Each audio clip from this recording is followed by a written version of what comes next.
spoke to Donald Trump's campaign manager earlier in the program. Now, it's time to hear from the other side. Joining me here in Washington is Brian Fallon, Hillary Clinton's press secretary. Welcome. Thanks for being here. It's great to be here. All right. New York Times this morning says Donald Trump declared nearly $1 billion in losses based on his 1995 tax returns. May have, could have, we don't know for a fact, used that to wipe out future payments. Trump says New York Times is an extension of the Clinton campaign. And by the way, he's paid hundreds of millions of dollars in all kinds of taxes. Your reaction? Well, I thought that his statement that he gave to the New York Times was what they call in the industry a non-denial denial. Talked about all types of other forms of taxes that he pays, but it didn't deny that he hasn't been paying federal income tax the last few years.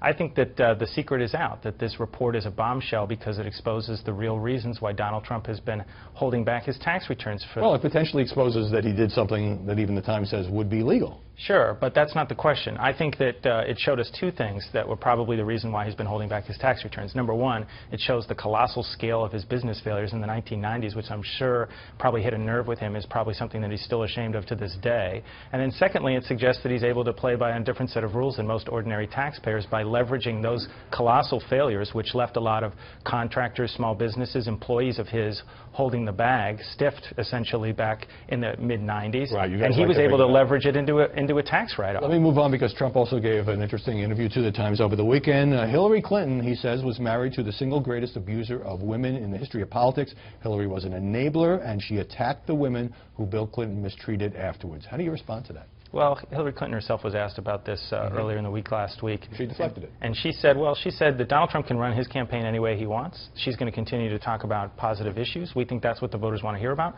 On the very same day that he was doing his 3 a.m. tweet storm going after Alicia Machado and giving this interview to the New York Times, she was giving a speech on national service, issuing a call to millennials to be more involved and summoning the best of their instincts and impulses to give back to their community. So in other words, your campaign has made a decision not to engage when Trump goes into the personal stuff about Bill Clinton's sexual misconduct. We think that the very act of him bringing it up is something that repulses the voters. I think that you've seen any number of Republicans speak out in recent days since the debate, saying he shouldn't go there. Even Newt Gingrich, who is a very close advisor to Donald Trump, has said it's a mistake. Asa Hutchinson, who was one of the House impeachment managers in 1998, has said it would be a mistake. So I don't actually think it's well-considered, thought-through strategy by the Trump campaign. I think it's an impulsive move by the candidate, and it's becoming the candidate's strategy by default. Since you mentioned Alicia Machado, the former Miss Universe, who says that Trump told her to lose weight 20 years ago, and Hillary Clinton raised this at the end of the debate at Hofstra. On Friday, Trump went on Twitter, said that Clinton had been duped, that Machado has a disgusting past, and people should check out her sex tape. Your reaction? Well, look, I think that he is trying to tar this woman. He's digging deep into the gutter in terms of trying to find oppo on her to try to discredit her. None of anything that he might be able to find, and a lot of it has not been verified, what he's been saying about her, but none of it justifies the comments that he's made about her and his incessant attempts to demean her and other women. And so I think that Donald Trump has made this an issue all week himself. There was that moment in the debate where Hillary Clinton rightfully raised it. But I think that he made this a persistent topic of discussion all week because of his doubling down on his insulting comments Tuesday morning on Fox and Friends and his 3 a.m. tweet storm, which, beyond just his habit of demeaning women, I think it also goes right to the argument about how he has a lack of temperament. At the debate, Hillary Clinton was asked whether the police have an implicit bias against blacks. And she said, well, we all have to examine whether we have an implicit bias. Fine. Why didn't she begin her answer by saying, no, most police officers in this country are honest and not bigoted, and they put their lives on the line for us? Well, she says that all the time, Howie. Why didn't she say it in front of 84 million people? She says it all the time. That is her position. She goes out of her way every time she talks about the issues that we face in terms of trying to build better trust between law enforcement and the communities they serve, that the vast majority of law enforcement officers, in addition to putting their lives on the line every day, perform honorably, and they do take into account those sensitive issues that are right now creating a lot of tumult in our communities. We just saw in the response, for instance, in New York City to the Chelsea explosions, how valiant our law enforcement is. But I think that she does think that there's work to be done.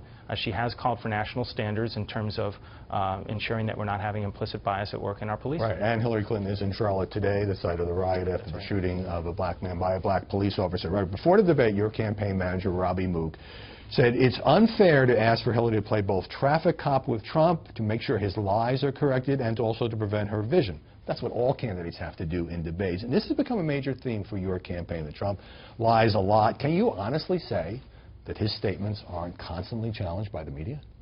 I think that in recent weeks, we have seen the media do a noteworthy job in terms of fact-checking, and I thought that Lester Holt did a good job of moderating that debate.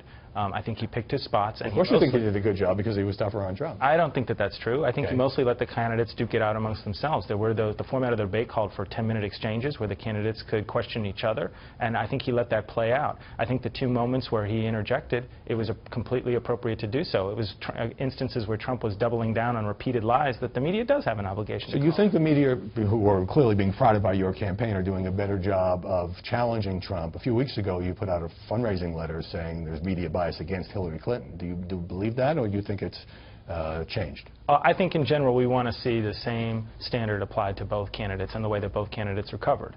I think that Hillary Clinton is perfectly willing to submit to having her statements fact-checked, but I think that any objective look at the two candidates' statements shows a complete gap between how often Donald Trump abuses the truth.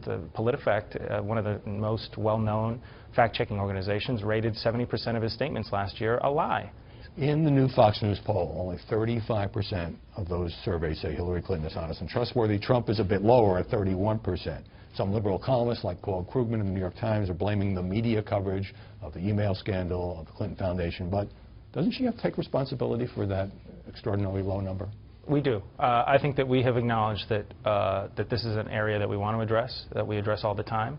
I think that in these speeches that Hillary Clinton's been giving, including on Friday when she was talking about issuing a call to national service, she's been attempting to communicate more directly to the electorate exactly what her motives are, why she's running for president, and how it aligns with the work that she's been doing her whole career. And so I think that we are dealing with that. I do think that there is something of an incessant focus on a polling number that I do not think accurately reflects the voters' mood in terms of how they view these two candidates. Come up in many, many polls. I literally have half a minute. Sure. Was it a mistake to go 9 months without a full-blown press conference? What is it about that format that Hillary Clinton simply detests? Well, just look at the last 3 weeks. I think that we have done availabilities and press conferences on our plane probably 2 or 3 times a week on average since we had the new plane. And I think all the reporters covering us love it. And by contrast, now the shoe's on the other foot. It's an irony now that it's almost been, I think, more than 2 months since Donald Trump has held a press conference. He only gives interviews to certain outlets, and he's not done availabilities where he's answered questions from a range of journalists. You're saying he does a lot on Fox. Well, we'll see if he talks to the press more in this campaign. Brian Fallon, thanks very much for being here.